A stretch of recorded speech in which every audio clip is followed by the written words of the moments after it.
부활절 예배입니다. 우리 같이 예배하는 형제 자매들에게 한번 인사하십시다. 예수님 부활하셨습니다. 이렇게 한번 예, 웃으시지만 마시고 다시 한번 옆에 분들에게 입을 열어서 예수님 부활하셨습니다. 이렇게 한번 얘기해 주십시오. 예. 오늘 우리가 읽은 이 본문의 말씀은 첫 부활절 아침에 대한 이야기입니다. 이른 아침에 여자 몇 명이 묘지로 향해 가고 있습니다. 아마도 사흘 전에 장사 지냈던 예수님의 무덤을 향해 가고 있는 것 같습니다. 성경에는 지금 예수님의 무덤을 향해 가는 여자들이 누구인지 그 이름을 명확하게 나열하고 있습니다. 막달라 마리아, 야고보의 어머니 마리아, 그리고 살로메. 맞습니다. 이 여자들은 예수님께서 이 땅에 계실 때 예수님 가장 가까운 거리에 있었던 사람입니다. 예수님께서도 이들을 사랑하셨고 이들도 예수님을 아주 사랑했습니다.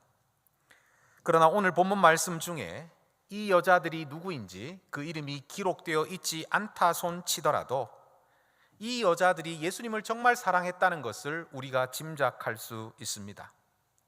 만약 이들이 예수님을 사랑하지 않았더라면 그 이른 아침에 묘지로 가려는 생각을 했었겠습니까? 한낮에도 묘지로 가는 것은 별로 기분 내키지 않는 일입니다. 하지만 이른 아침에 묘지를 간다? 그것은 그렇게 기분 좋은 일이 아니지요.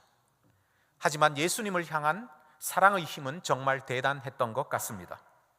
예수님을 향한 사랑의 힘은 그 여자들로 하여금 그 이른 시간에 묘지로 발걸음을 옮기도록 만들었습니다.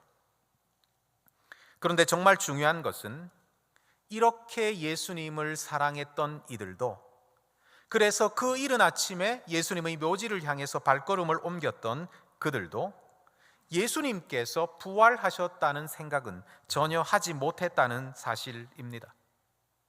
그들이 예수님의 묘지에 가서 그 이른 시간 예수님의 묘지에 가서 하려고 했던 일이 도대체 무엇입니까? 예수님의 시신에 향유를 바르는 일입니다. 그 당시에 시신이 썩으면서 나는 악취를 방지하기 위해서 시신에다가 향유를 바르곤 했습니다. 바로 이 일을 하기 위해서 여자들은 그 이른 아침에 예수님의 무덤으로 발걸음을 옮기고 있었습니다. 그들이 무덤으로 가면서 했던 말을 한번 살펴봅시다. 3절 말씀인데요, 제가 한번 읽어보겠습니다. 서로 말하되 누가 우리를 위하여 무덤 문에서 돌을 굴러주리요 하더니. 이 당시 무덤은 지금 우리 무덤과 아주 많은 차이가 있습니다. 이 당시에는 자연 동굴이나 인공 동굴에 시신을 넣고서는 큰 돌로 동굴의 입구를 막아두었습니다. 그것이 바로 그들의 무덤이었습니다. 아마도 여자 3명 정도의 힘으로는 그 무덤 입구를 막아놓은 큰 돌을 옮길 수 없을 정도로 큰 돌을 막아두었던 것 같습니다. 그래서 이 여자들은 예수님의 무덤으로 가면서도 예수님의 무덤을 막은 그 큰 돌을 도대체 우리가 옮길 수나 있을까? 우리가 옮길 수 없는 것은 확실한데 옮겨줄 수 있을 사람이 있을까? 이렇게 걱정하면서 예수님의 무덤으로 향해 가고 있었습니다. 이들은 예수님이 부활했다는 사실을 꿈에도 생각하지 못했습니다. 이들은 부활하신 예수님을 기대했던 것이 아니라 예수님의 죽은 몸에 향품을 바르기 위해서 예수님의 무덤으로 왔습니다. 그런데 어떤 일이 있었습니까? 4절 말씀은 이렇게 말합니다. 4절입니다. 눈을 들어본즉 벌써 돌이 굴러져 있는데 그 돌이 심히 크더라. 그들이 예수님의 무덤으로 발걸음을 옮기면서 했던 걱정은 하나마나한 걱정이었습니다. 왜 그렇습니까? 무덤을 막고 있던 돌이, 그 큰 돌이 이미 굴러져 있었기 때문입니다. 무덤의 돌문이 옮겨져 있었습니다. 무덤 문이 열려 있었습니다. 무덤 문이 열려 있었다는 것이 의미하는 바가 도대체 무엇일까요? 바로 예수님께서 부활하셨다는 뜻입니다. 예수님께서는 더 이상 돌로 막힌 무덤 속에 누워 계실 수가 없었습니다. 예수님은 무덤 속에 머물 수가 없었습니다. 왜냐하면 예수님께서는 부활하셨기 때문입니다. 예수님이 부활하셨습니다. 천사가 예수님께서 부활하신 것을 확증해 주었습니다. 6절 말씀인데요, 우리 같이 한번 읽어볼까요? 6절 말씀 같이 한번 읽겠습니다. 청년이 이르되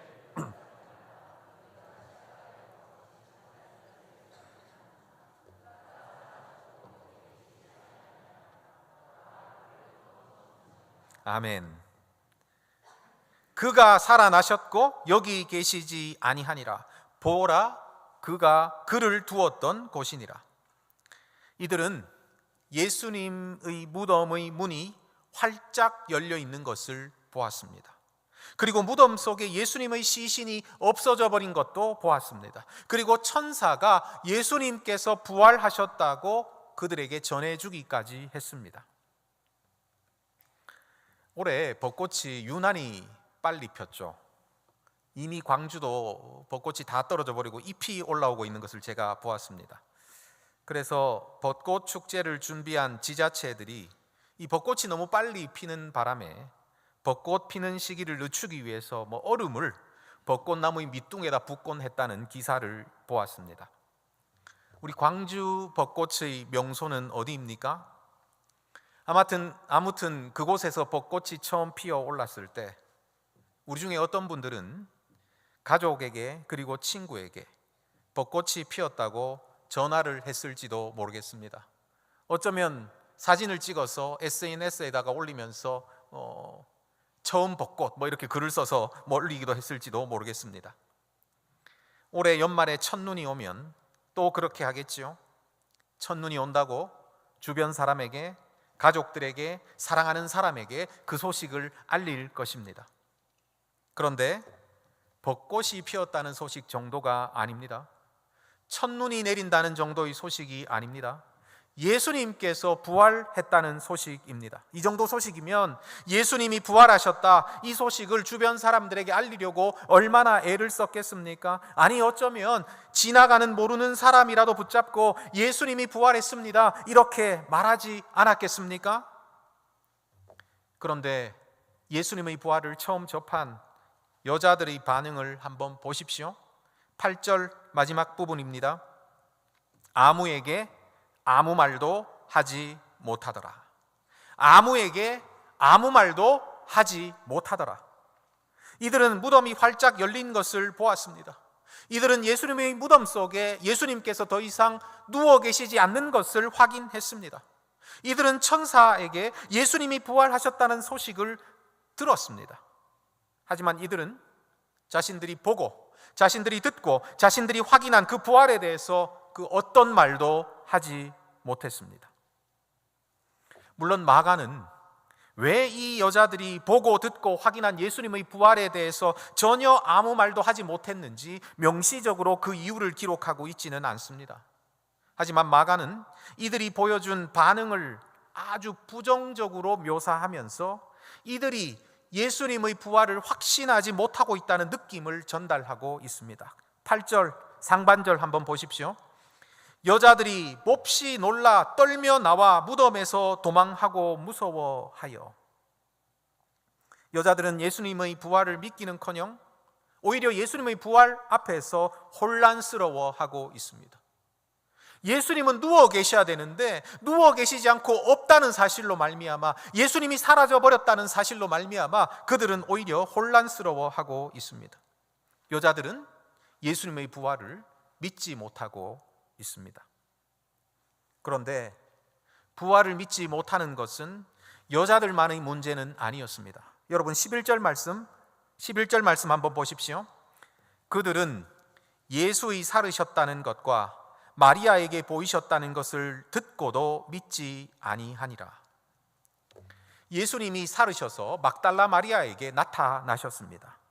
그래서 마리아가 예수님이 부활하셨다는 사실을 그들에게 전했습니다. 그런데 그들이 믿지 아니하였다는 말입니다. 그러면 예수님의 부활의 소식을 듣고도 믿지 아니한 그들이 도대체 누구입니까? 10절은 그들이 누구인지 이렇게 설명하고 있습니다. 10절 말씀 제가 읽어보겠습니다. 마리아가 가서 예수와 함께 하던 사람들이 슬퍼하고 있는 중에 이 일을 알림해. 마리아가 예수님께서 부활하셨다는 소식을 전해주었던 그들이 도대체 누구입니까? 바로 예수님과 함께하던 사람들입니다. 예수님이 이 땅에 계실 때 예수님 주변에는 12 제자들만 있었던 것은 아니지요. 예수님께서 따로 세우신 70인 제자들도 있었습니다. 이 70인 제자들 외에도 예수님을 따르는 무리들이 있었습니다. 마가는 아마 이들을 통틀어서 예수님과 함께하던 사람들이라고 표현하고 있는 것 같습니다. 사실 이 예수님과 함께하던 그들도 예수님을 사랑하는 마음은 이른 아침 무덤가로 발걸음을 옮겼던 이 여인들과 별로 차이가 나지 않습니다. 그들과 뒤지지 않습니다. 그들도 예수님을 정말 사랑했었던 것 같습니다. 그래서 그들은 예수님께서 돌아가신 이후에, 죽으신 이후에 슬픔에 잠겨서 울고 있었다라고 본문은 기록하고 있습니다.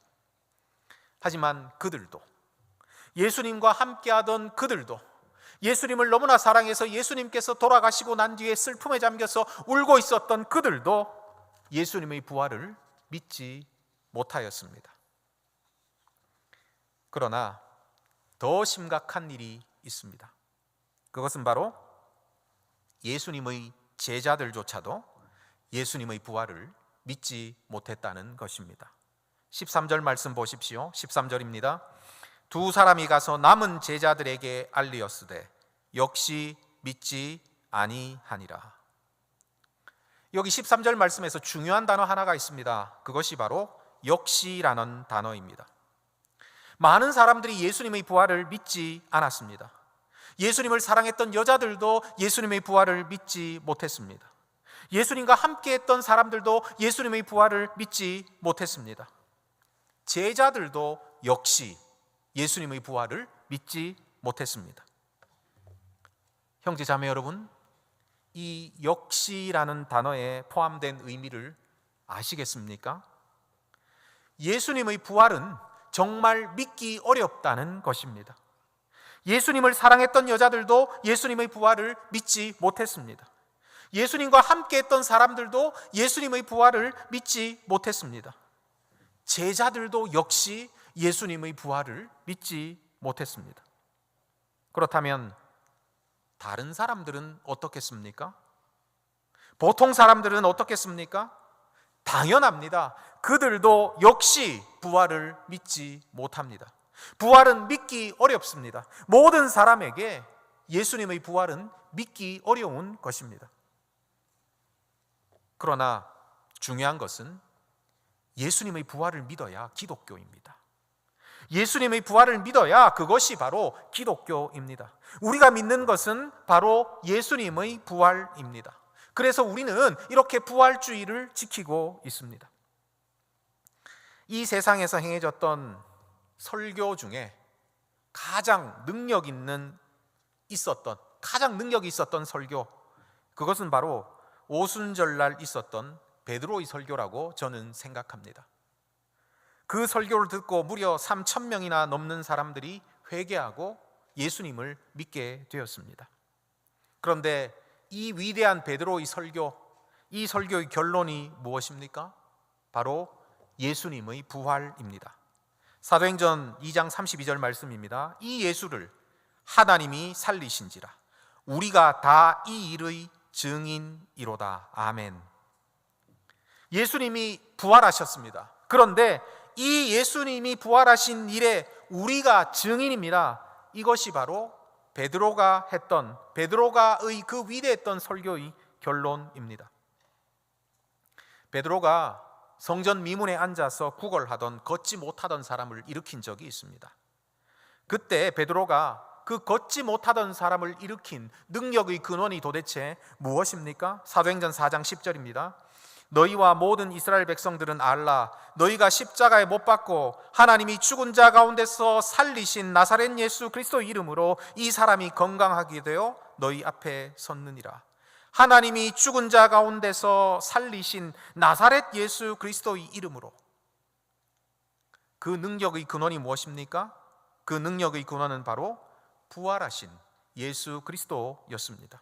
예수 그리스도의 부활이 바로 능력의 근원이었습니다. 이처럼 기독교의 핵심은 부활입니다. 초대교회는 부활을 믿었습니다. 초대교회는 부활을 증거했습니다. 초대교회는 부활의 능력을 나타내었습니다. 기독교의 핵심은 바로 부활입니다. 그런데 문제가 있습니다. 그것은 바로 부활이 믿기 어렵다는 것입니다. 아니, 솔직히 말하면 부활을 믿는 것은 정말 어렵습니다. 앞서 우리가 살펴본 것처럼 예수님을 사랑했던 여자들도 부활을 믿지 못했습니다. 예수님을 따르던 자들도 부활을 믿지 못했습니다. 그리고 제자들도 역시 부활을 믿지 못했습니다. 예수님의 가르침을 가장 가까이서 듣고 3년간이나 동고동락한 그들이 믿지 못했다면 다른 사람들은 달리 말해 무엇을 하겠습니까? 인간이라면 누구나 본능적으로 부활에 대해서는 의심하게 되어 있습니다. 인간이라면 부활을 믿기 어렵다는 말입니다. 여러분 혹시 선천적으로 의심 많은 사람 만나본 적 있습니까? 여러분 주변에 이런 사람 없습니까? 그는 언제나 이런 말을 달고 삽니다. 정말이야? 진짜야? 그러면 우리는 이렇게 반응하곤 하죠. 너는 언제나 속고만 살았냐? 그러면서 속으로 이렇게 생각합니다. 아이고, 쟤는 정말 의심이 많은 친구구나. 하지만 부활을 의심하는 것은 그 사람이 선천적으로 의심이 많아서 그런 것이 아닙니다. 혹은 그 사람이 인간성이 나빠서 부활을 믿지 못하는 것도 아닙니다. 인간이라면 누구나 부활에 대해서는 의심하게 되어 있습니다. 인간이라면 누구나 부활은 믿지 못한다는 말입니다. 역시 믿지 아니하니라. 그러면 형제 자매 여러분, 여러분은 부활을 믿고 있습니까?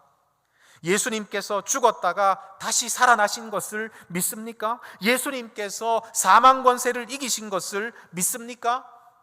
맞습니다. 우리들은 예수님의 부활을 믿기 때문에 이 자리에 나왔습니다.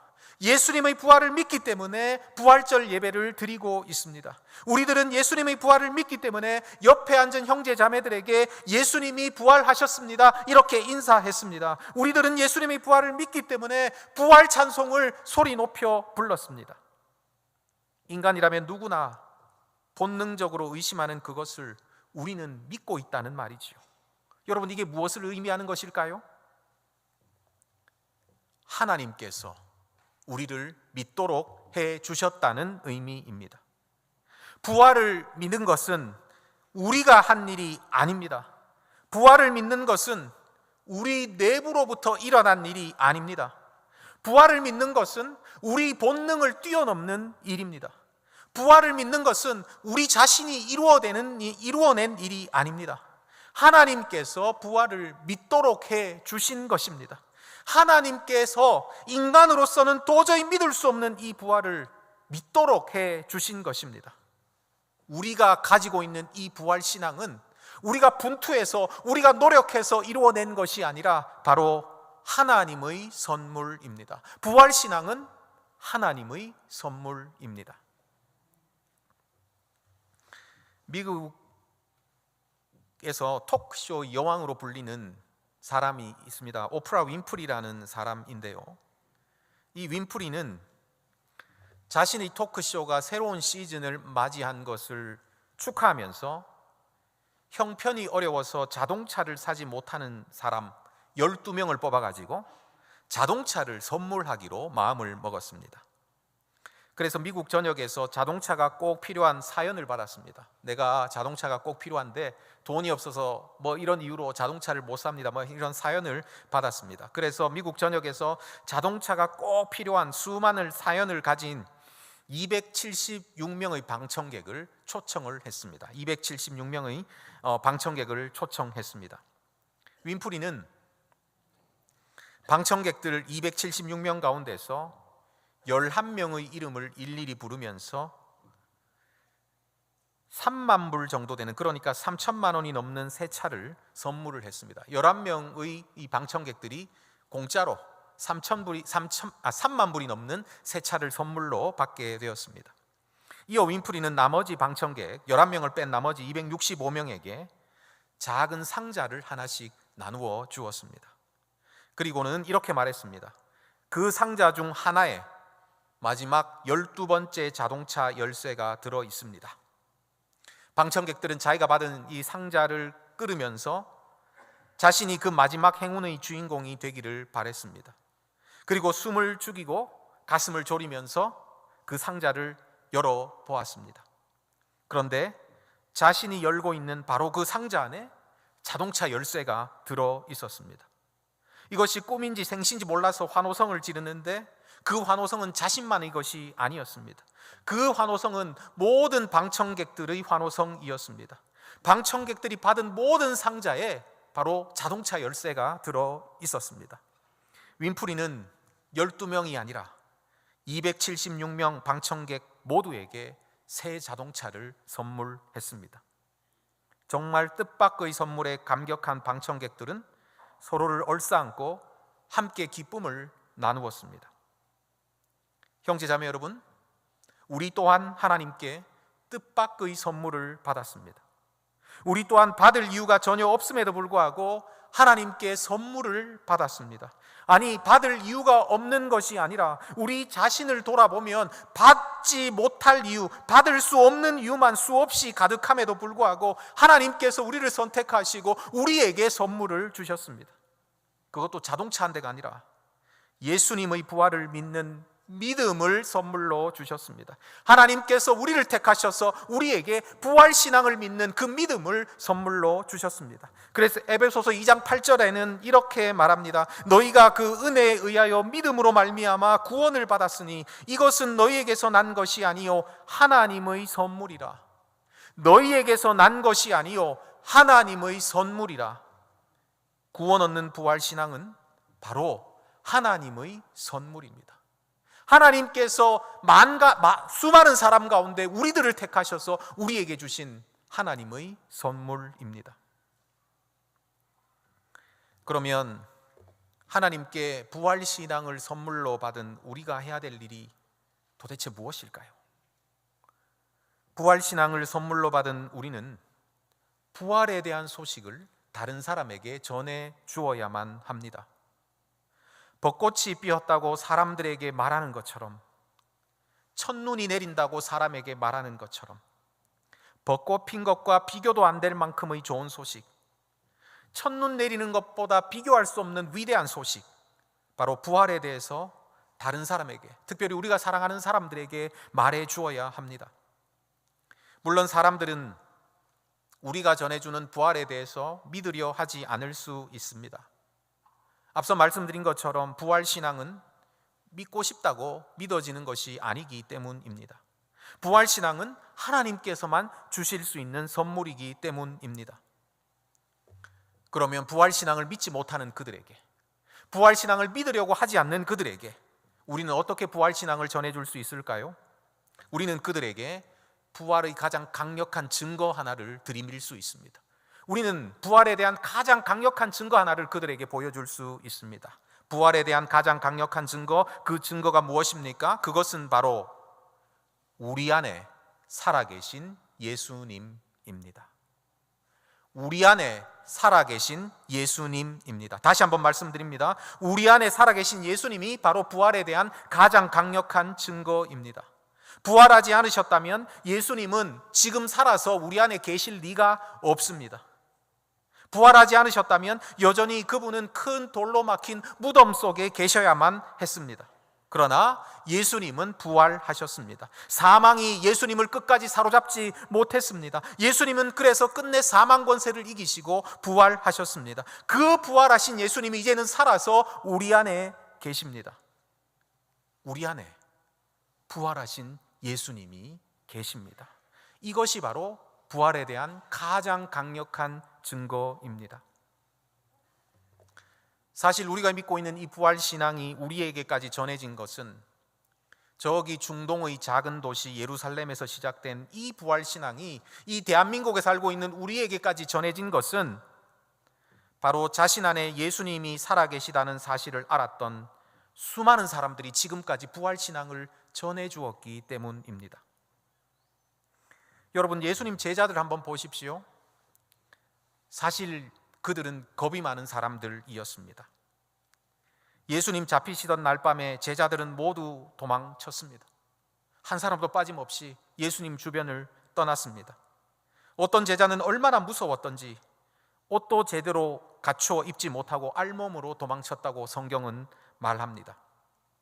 물론 그래도 수제자 베드로는 멀찍이서 예수님 끌려가는 곳으로 따라갔습니다.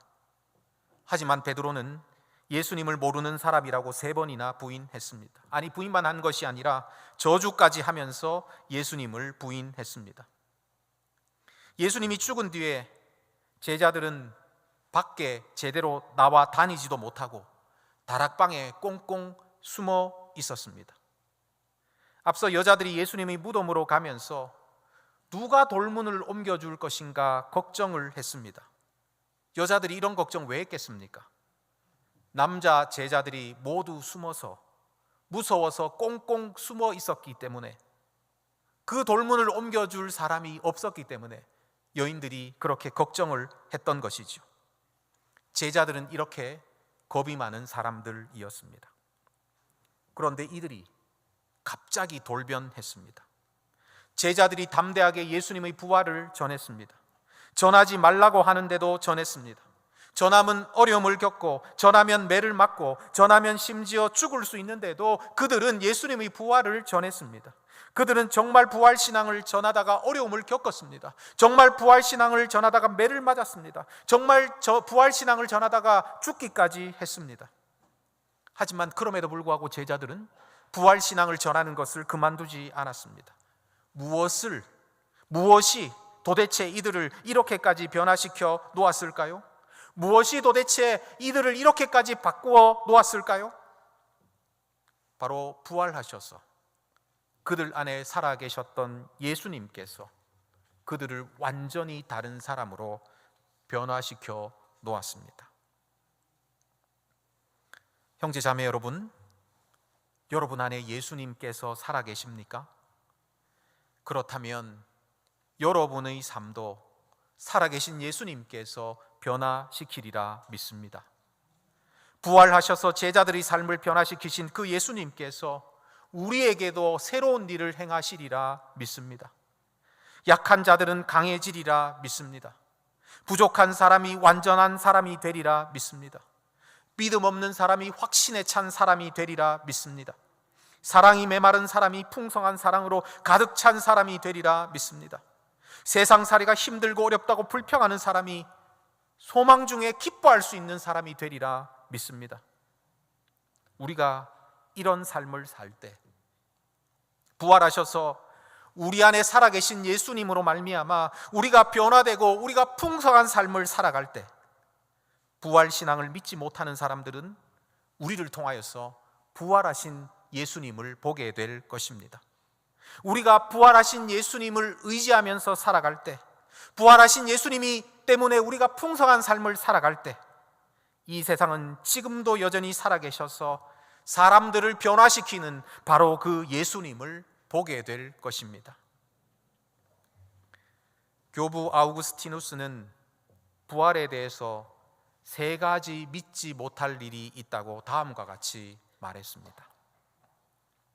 예수 그리스도께서 육신으로 일어나 육신으로 승천하셨다는 것, 곧 부활하셨다는 것이 믿을 수 없는 일이며, 이렇게 믿을 수 없는 일을 세상이 믿게 되었다는 것이 믿을 수 없는 일이며, 극소수의 비천하고 무식한 사람들이 그런 믿지 못할 일을 세상이 믿도록 설득할 수 있었다는 것이 또한 믿지 못할 일이다.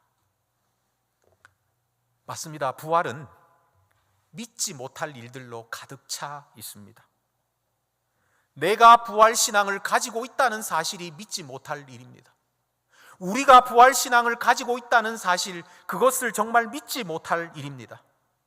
그리고 우리를 통하여서 지금도 부활신앙을 믿는 사람들이 생기고 있다는 사실도 믿지 못할 일입니다. 그러나 그 믿지 못할 일이 지금도 일어나고 있습니다.